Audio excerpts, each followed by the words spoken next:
নমস্কার, আপনি শুনছেন নোটে গাছতলার গল্প। আমাদের আজকের পরিবেশনায় আনন্দ বাগচির গল্প অবলম্বনে ভুতুড়ে রসিকতা।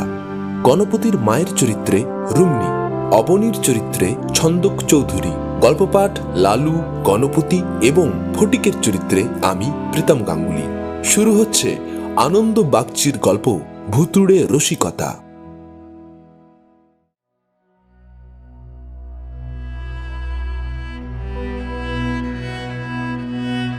কত কাল আগের ঘটনা, তবু চোখ বুঝলে সেদিনের কথা বলে মনে হয় আমার কাছে।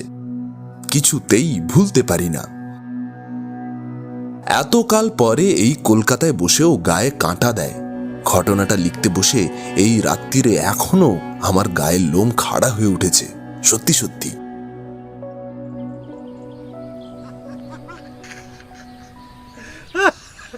গণপতিদের বাড়ির দোতলায় হল ঘরে বসে আমরা আড্ডা দিচ্ছিলাম। অবশ্যই আড্ডা দিচ্ছিলাম বললে ভুল বলা হবে, আমরা আড্ডা দেবার ভান করছিলাম। আসলে ফটকের অপেক্ষা করছিলাম সেই বিকেল 5টা থেকে। যদিও 5টার সময়ও কদাচিতই এখানে আসে। ওর আস্তে আস্তে সন্ধ্যা লেগে যায়। মাসিমা মানে গণপতির মা যখন চা আর জলখাবার পাঠিয়ে দেন এ ঘরে, ঠিক তার কিছু আগে ও এসে হাজির হয় কান এঁটো করা একমুখ হাসি নিয়ে। তারপর সিঙ্গাড়ার চুবড়ির খুব কাছে ঘেঁষে বসে পড়ে রোজ একটিমাত্র বাক্যই মুখস্থ সংলাপের মতো আউড়ে যাবে। ইস, আজ বড্ড দেরি করে ফেললাম, তাই না? আগে আগে জবাব দিতাম, এখন আর দিই না। এখন আমরা সবাই ওর উপরে তিতিবিরক্ত। কেউ আর ওকে পছন্দ করি না। ওর মতিগতি বুঝে ফেলার পর অসহ্য লাগবারই কথা। আসলে ফটকে আমাদের বন্ধু টন্ধু কেউ নয়। ফাঁকতালে আমাদের মধ্যে এসে ভিড়ে গেছে। গল্প করতে আড্ডা দিতে আদেও আসে না, আসে জম্পেশ খ্যাটনের লোভে। মাসিমার হাতের ওই বোম্বাই সাইজের গব্য ঘৃতে ভাজা সিঙ্গাড়া আর প্রায় টেনিস বলের সাইজের কাঁচাগোল্লার কথা ভাবলে আমাদেরই জিভে জল আসে। তা ওর মতো হ্যাংলা পেটুকের তো কথাই নেই। টপ স্পিডে মুখ চালিয়ে ও শেষতক আমাদের ভাগেও ভাগ বসায়। তারপর চায়ের কাপের শেষ বিন্দুটি পর্যন্ত শুষে খেয়ে মিনিট 5 ক্লাউন মার্কা হাসি মুখে কেমন যেন ঘোরের মধ্যে বসে থাকে। শেষে যেন ধড়মড় করে জেগে উঠে বলে, ইস, আজ বড্ড দেরি করে ফেললাম, তাই না? বলেই নিঃশব্দে ভ্যানিশ হয়ে যায়। ওর উপর চুটেছি কি আমরা সাধে? কিন্তু গণপতি নিতান্ত ভদ্র ছেলে, ভালো মানুষ। বাড়িতে কেউ বন্ধুর মতো এলে তাকে অপমান করে তাড়ানো তো দূরের কথা, দুটো কড়া কথা বলাও ওর পক্ষে সম্ভব নয়। তাই অনেক সলা পরামর্শ এঁটে আজ আমরা তৈরি হয়েছি ফটকে এমন শিক্ষা দিতে যাতে নিজে থেকেই ও সটকে পড়ে আর কখনো না এ বাড়ি মুখ হয়। কিন্তু এই গল্পের আগেও একটা গল্প আছে। ম্যাট্রিক পরীক্ষা দিয়ে তখন হঠাৎই বেকার হয়ে পড়েছি। সামনে ধু ধু ছুটি, অখণ্ড অবসর, অথচ কিছুই করার নেই। আচমকা স্বাধীনতা পেয়ে গেলে যে দশা হয় আর কি। এটা ভাঙছি, ওটা জুড়ছি, গল্পের বই পড়েও যেন সময় কাটতে চায় না।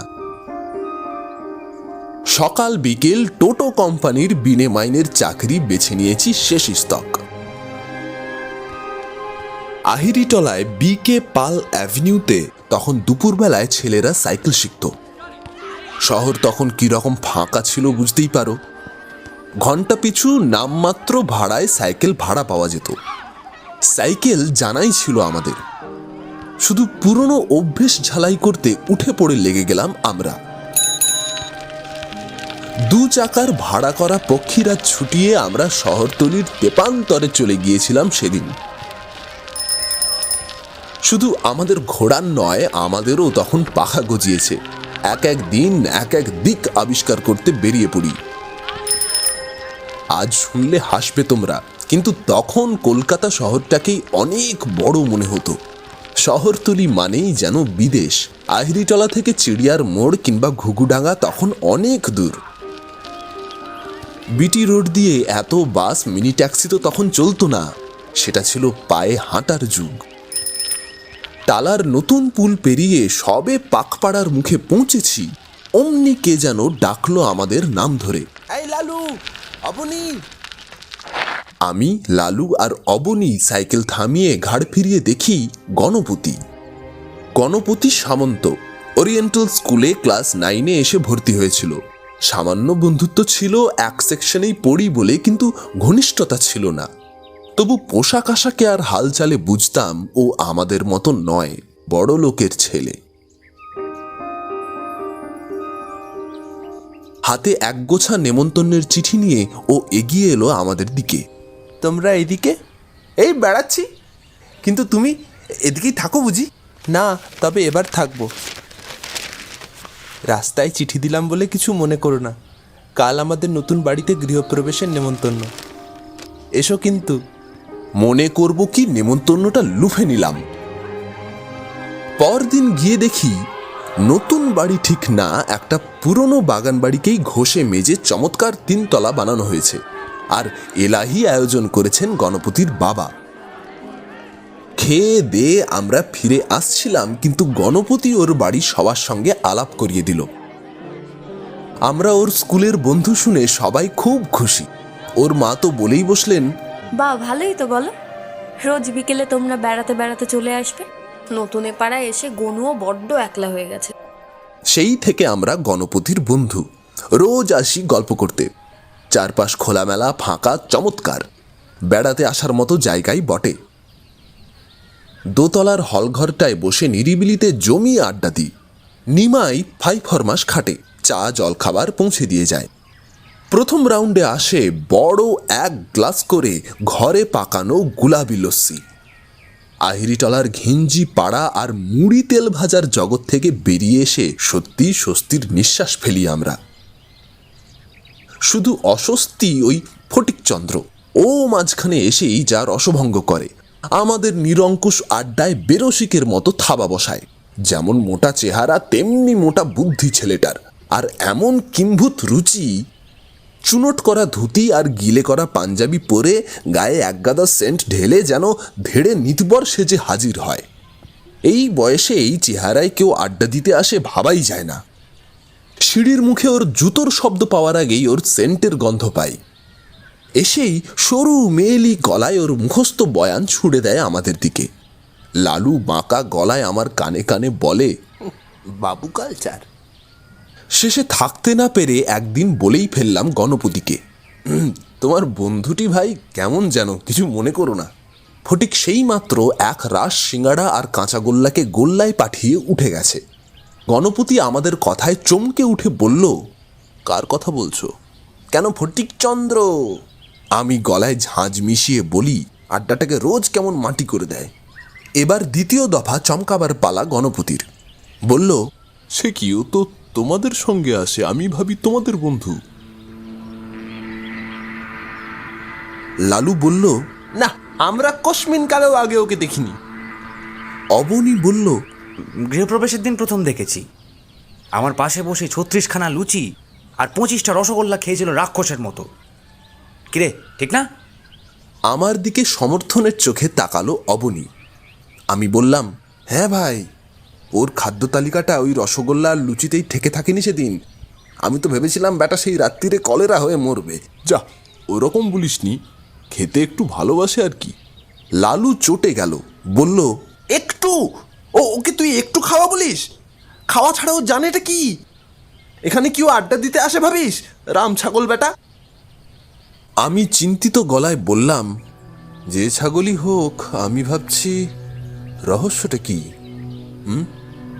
ওকে কোত্থেকে আসে? গণপতি মাথা চুলকে বলল, তাহলে বোধহয় পাড়ারই কেউ। বাবা নেমন্তন্নপত্র ছড়িয়েছিল তার, এই পাড়ারই কোনো বাড়ির ছেলে। তবে প্রথম দিন কিন্তু তোদের পেছন পেছনই এসেছে, তাই আমি ভেবেছিলাম। রবাহুত বলে একটা কথা আছে। অবনী বলল, এবার বাংলার কোশ্চেনে বাক্য রচনা করতে দিয়েছিল, কিন্তু ও তো দেখছি রবাহুতও নয়। লালু রাগী গলায় বলল, তাহলে এবারের একটা বিহিত করা দরকার। অবনী, মক্ষম একটা দাওয়াই বাতলা দেখি। তোর মাথায় তো নানা রকম ফন্দি ফিকির ভালো খেলে। অবনী গণপতির দিকে তাকিয়ে বলল, কি রাজি? গণপতি একটু চুপ করে থেকে বলল, আমি কিন্তু মুখে কিছু বলতে পারবো না। কোনো কৌশলে যদি ওকে ভাগাতে পারো আমার আপত্তি নেই। আমি বললাম, মাথায় একটা আইডিয়া এসেছে। ছেলেটাকে দেখে মনে হয় ভীতু টাইপের। ওকে ভূতের ভয় দেখাতে হবে। তাহলে অন্তত সন্ধেবেলা তোদের এই নির্জন বাড়ির ধারে কাছে আসতে সাহস পাবে না। অবনীর মুখ চোখ সঙ্গে সঙ্গে উজ্জ্বল হয়ে উঠল। লালু মৃদু আপত্তি জানালো, ভূতের ভয়ও নাও থাকতে পারে। না থাকলেও পাইয়ে দিতে পারবো। অবনী রহস্যময় হাসি হাসল। কিরে গনু, তোদের ওই নিমাইকে দলে পাওয়া যাবে না বল? স্বাচ্ছন্দ্যে। শূন্যে একটা তুড়ি ফাটিয়ে অবনী বলল, শোন তাহলে। আমরা ঘন হয়ে বসলাম। অবনী তার প্ল্যান রসিয়ে রসিয়ে বলল, এই ঘরে আগে নাকি একজন বন্দুকের গুলিতে আত্মহত্যা করেছিল। খবরটা বাড়ি কেনার আগে গণপতির বাবা জানতে পারেননি, কিন্তু পরশু রাত্রির থেকে হঠাৎ ভুতুড়ে উৎপাত শুরু হয়েছে। সন্ধ্যে থেকেই একটার পর একটা ঘরের বাল্ব ফিউজ হয়ে যেতে থাকে। আবার দিনের বেলা সেগুলো দিব্যি জ্বলে ওঠে। স্কাইলাইটগুলো খোলে আর বন্ধ হয়, দরজাগুলো আপনা আপনি বন্ধ হয়ে যায়। বাইরে থেকে শাটার টেনে রেখে যায়। ঘরের ভেতর যখন তখন গুলির শব্দ শোনা যায় আর বারুদের গন্ধে বাতাস ভারী হয়ে ওঠে। এমনি ধরনের নানান উৎপাত। শুকনো মুখে বেশ ভয় পাওয়া গলায় এই গল্পটা ফটকে আসার পর গণপতি বলবে, যেন সকলকেই বলছে এই প্রথম। তার আগে কাল সকালেই একটা ফিউজ বাল্ব জোগাড় করে লাগিয়ে রাখতে হবে এই ঘরে। কালীপটকা ভরে দুটো মোটা মোমবাতি রেডি করে আনার ভার অবনী নিজেই নিল। ইলেকট্রিক আলোর বদলে ওই মোম দুটো জ্বলবে এই ঘরে। পটকা এমনভাবে সেট করতে হবে যাতে মিনিট 10 মধ্যে ওর পোলতে আগুন ধরে যায়। সে সঙ্গে আরেকটা কাজ সেরে রাখতে হবে। এ ঘরের স্কাইলাইটগুলোয় কালো সুতো বেঁধে সেই সুতোর প্রান্তগুলো ওপরের তলার জানলার শিকের সঙ্গে জড়িয়ে রাখতে হবে, এমনভাবে যাতে নিমাই 3 তলার ঘর থেকেই এ ঘরের স্কাইলাইটগুলো খুলতে আর বন্ধ করতে পারে। জলখাবার দিয়ে যাবার পর নিমাইয়ের কাজ হবে এ ঘরের ভেজানো দরজা দুটোয় নিঃশব্দে ছিটকিনি টেনে দিয়ে যাবে। তারপর মিনিট কয়েক পরে স্কাইলাইটের খেলা শুরু করবে। এদিকে ভূতের গপ্প জমে উঠেছে। ওই ওই বলে আমরা খুব ভয় পেয়ে যাব। তারপর যেই দড়াম করে মোমবাতি নিভে যাবে, আমরা আঁতকে উঠে জড়াজড়ি করে ছুটে গিয়ে দরজা খোলার চেষ্টা করব। দরজা বাইরে থেকে বন্ধ, সুতরাং খুলবে না। লালু অন্ধকারের মধ্যে কুকুর কান্নার ডাক ডেকে আমাদের পিলে চমকে দেবে। বহু দিনের প্র্যাকটিস। ওই ডাকটা ও মোক্ষম ডাকতে পারে। তারপর দেখা যাবে মজাটা। পরের দিন যথারীতি আমরা আগেভাগেই গণপতিদের বাড়িতে গিয়ে হাজির হলাম। সব ব্যবস্থা পাকা। আমরা 4 জন অপেক্ষা করে আছি, কিন্তু ফটকে আসছে না। ধীরে ধীরে বিকেল মোড়ে সন্ধে হলো। বাইরের অন্ধকারটাও ধীরে ধীরে ঘন হলো। মাসিমার পাঠানো সিঙ্গাড়ার গামলা আর কাঁচাগোল্লার থালা নিয়ে নিমাই এসে গেল। অবনী অগত্যা মোম দুটো জেলে দিল। তারপর নিমাইকে ইশারায় কাছে ডেকে কানে কানে বলল, তুই চলে যাস না, ধারে কাছেই থাকিস। ওই দাদাবাবু এলে আস্তে করে দরজায় ছিটকিনি লাগিয়ে চলে যাবি। বাকি সব মনে আছে তো? নিমাই দাঁত বের করে হাসল। 1 মিনিট 2 মিনিট করে সময় গড়িয়ে যাচ্ছে। উত্তেজনায় আমাদের হাতের আঙুল ঠান্ডা হয়ে এসেছে। গরম সিঙ্গাড়াও জুড়িয়ে আসছে ক্রমশ, কিন্তু আমাদের সেদিকে কোনো খেয়াল নেই। গোটা প্ল্যানটা না আপসেট করে দেয় ফটকে। হতভাগা কি জানতে পেরে গেছে আমাদের মতলব? কিন্তু তাই বা কি করে হবে? দিন বুঝেই কি বেটা আজ কামাই করে বসলো? এরকম টেনশন নিয়ে কি বসে থাকা যায়? মোম দুটো তো আর বসে নেই, নিয়ম মাফিক গলে ছোট হয়ে আসছে। যেন বোমার পোলতে আগুন ধরিয়ে আমরা অপেক্ষা করছি। লালু আর থাকতে না পেরে কোঁকিয়ে উঠল। উফ, মোমবাতি না ফেটে যায় দুম করে। অবনী ধমকে উঠল, চুপ কর, যখন তখন ফাটলেই হলো। আমি ঘড়ি দেখছি না, এখনো পাক্কা 6 মিনিট বাকি। ঠোঁটে আঙুল ছুঁয়ে গণপতি ইশারা করল। আর ঠিক সেই মুহূর্তে এক ঝলক ঠান্ডা হাওয়ার মতো সেন্টের তীব্র গন্ধ আমার নাকে এসে পৌঁছালো। পরের মুহূর্তেই জুতোর শব্দ, ফটকে মুখ বাড়ালো ঘরের মধ্যে। এক মুহূর্ত থমকে ঘরের মধ্যে এগিয়ে আসতে আসতে বলল, ইস, আজ বড্ডই দেরি করে ফেললাম, তাই না? আমি স্বস্তির নিঃশ্বাস ফেলে বললাম, হ্যাঁ, সিঙ্গাড়াগুলো বোধহয় এতক্ষণে ঠান্ডাই হয়ে গেল। বলেই ফটকে গামলা থেকে সিঙ্গাড়া তুলে নিল, এক থাবায় দুটো। তারপরেই সিঙ্গাড়ায় জলহস্তির মতো কামড় বসাতে বসাতে বলল, একই মাইরি, তোমরা ভূতের মতো মোম জ্বালিয়ে বসে আছো কেন? লালু তাড়াতাড়ি বলল, বাল্ব ফিউজ হয়ে গেছে। তাই তো গণপতি, আরেকটা বাল্ব কিনে আনো না নিমাইকে দিয়ে। কানে পৌঁছাবার মতো নয়, তবু আমরা টের পেলাম দরজায় ছিটকিনি আটা হয়ে গেল। শব্দটা ভুল শুনিনি তার প্রমাণ লালু আমাকে চিমটি কাটল। গণপতি যেন অনিচ্ছা সত্ত্বেও হাতে একটা সিঙ্গাড়া তুলে নিয়েছিল, বলল, লাভ নেই, সেই তো আবার ফিউজ হয়ে যাবে। ফিউজ হয়ে যাবে তার মানে? প্রশ্নটা ছুঁড়ে দিয়ে অবনী গণপতিকে চোখ টিপল, কিন্তু ফটকের তখন প্রায় বেহুশ অবস্থা। তার হাত একবার গামলা একবার থালা ছুঁয়ে চলেছে। মনে হচ্ছে আজ দেরি করে আসার জন্য বুঝি মরিয়া হয়ে উঠেছে। গণপতি অবনীর ধরতাই পেয়ে সবিস্তারে গল্পটা শুরু করলো, বেশ জোরে জোরেই, যাতে ফটকের কর্ণগোচর হয় প্রতিটা শব্দ। ব্যাপারটা তাহলে বলি। ঘটনা শুরু পরশু দিন থেকে। আমরা এরকম বসে আছি, উদ্দেশ্য হঠাৎ করে- সিদ্ধ হয়েছে বলে মনে হলো, কারণ ফটকে খাওয়া থামিয়ে বার দুই গণপতির মুখের দিকে তাকালো। এমন সময়ে বেশ শব্দ করে স্কাইলাইট দুটো নাচানাচি করতে শুরু করে দিল। আমি আঁতকে ওঠার মতো করে চেঁচিয়ে উঠলাম। লালু এক হাত লাফিয়ে উঠে ওরে বাবা! বলে আমাকে জাপটে ধরল। অবনী পাংশু মুখে বলল, এ কি রে গনা, এ যে ভুতুড়ে কাণ্ডই শুরু হয়ে গেল। গণপতি বলল, এই তো সবে শুরু, একটু বসো, সবই নিজের চোখে দেখতে পাবে। কিভাবে যে আমরা দিন কাটাচ্ছি, রাতে ঘুমোতে পারি না ভাইরে। শেষ কাঁচা গোল্লাটা মুখে পুরে দিয়ে ফটকে আচমকা উঠে দাঁড়ালো। ইস, বড্ড দেরি হয়ে গেল আজ।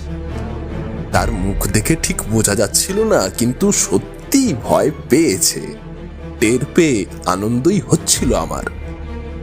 ভয় পাওয়া গলা করে আমি দাঁত মুখ খিচিয়ে উঠলাম, বসো বসো, যাবে কি? যেতে গিয়ে কি শেষে প্রাণটা খোয়াবে? দেখছো না কি শুরু হয়ে গেছে? ফটকের মুখ দিয়ে কেমন গোঁ গোঁ শব্দ বেরোলো।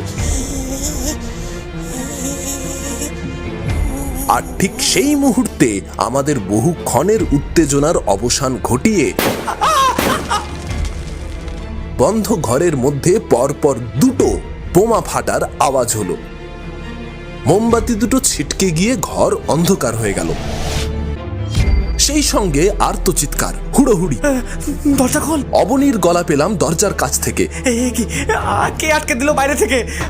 খোল না, দরজাটা খোল, খোল। দরজায় দুম দুম আওয়াজ করে ভয়ার্ত গলায় চেঁচাচ্ছে। আরে আরে আরে, দরজাটা খোল ভাই, কেউ দরজাটা খোল। একটা কুকুরের কান্না ঘরের অন্ধকারকে যেন ফালা ফালা করে দিল এই সময়ে।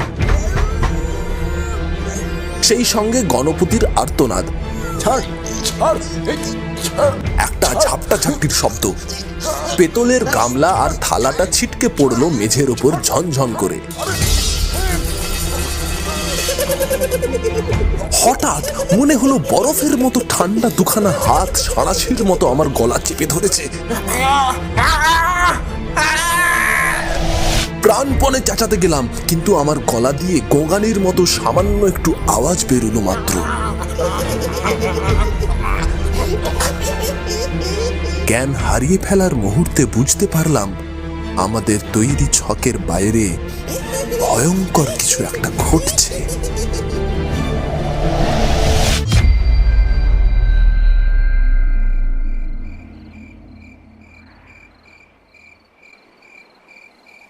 সেকেন্ড কয়েকের জন্য বোধ হয় জ্ঞান হারিয়ে ফেলেছিলাম। চোখ মেলে দেখি মেঝের ওপর চিৎপাত হয়ে পড়ে আছি। সিলিংয়ের আলোটা দিব্যি জ্বলছে। ঘাড় ফিরিয়ে দেখলাম অবনী আর লালু ঘরের একপাশে বসে ঠকঠক করে কাঁপছে। বিধ্বস্ত চেহারায় গণপতি পড়ে আছে তক্তাপোষের ওপর চোখ উল্টে। ধড়মড় করে উঠে গণপতির কাছে গেলাম। না, বেঁচেই আছে, তবে অজ্ঞান। অতি কষ্টে বলল, জল, শিগগির জল আন। অবনী আর লালু দুজনেই উঠে দাঁড়িয়েছিল, কিন্তু ঘরের মধ্যে কোথাও জলের কুঁজো নেই। জলের গেলাসগুলো উল্টে জল গড়াচ্ছিল মেঝেময়। দুই হাতে সেই জল থাবড়ে আমি গণপতির চোখে মুখে জলের ছিটে দিলাম।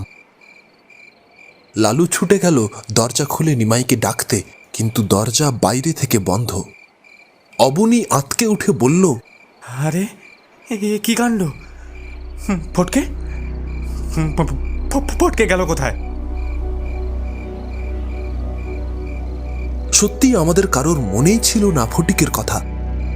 তক্তাপোষের নিচে টিচে সব জায়গায় দেখা হলো, ফটকে ভ্যানিশ। একেবারে কর্পূরের মতো উবে গেছে যেন।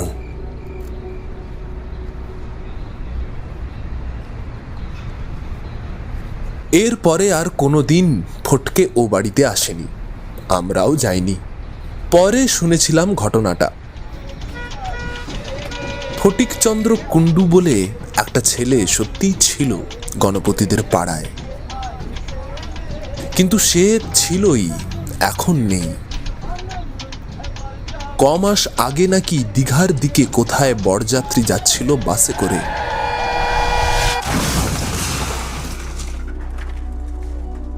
অ্যাক্সিডেন্টে মারা যায়।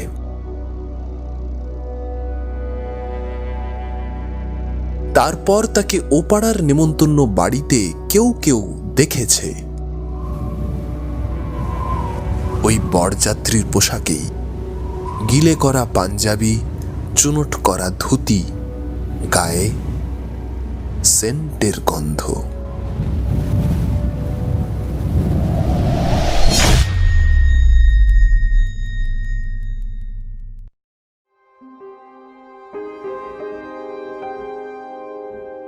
নোটে গাছতলার গল্পে শুনছিলেন আনন্দ বাগচির গল্প ভুতুড়ে রসিকতা। অবনীর চরিত্রে ছন্দক চৌধুরী, গণপতির মায়ের চরিত্রে রুমনি, গল্পপাঠ লালু, গণপতি এবং ফটিকের চরিত্রে ধ্বনি পরিকল্পনা এবং সমগ্র পরিচালনায় আমি প্রীতম গাঙ্গুলি। গল্পটি ভালো লেগে থাকলে অবশ্যই আমাদের জানান নিচের কমেন্ট বক্সে। ডেসক্রিপশনে দেওয়া আমাদের সোশ্যাল মিডিয়া লিঙ্কসে আমাদের ফলো করতে পারেন। নোটে গাছতলার গল্পের সাথে যুক্ত হওয়ার জন্য আপনাকে জানাই অসংখ্য অসংখ্য ধন্যবাদ। আগামী সপ্তাহে আরও গল্প আসবে, শুনতে থাকুন নোটে গাছতলার গল্প। ভালো থাকবেন, নমস্কার।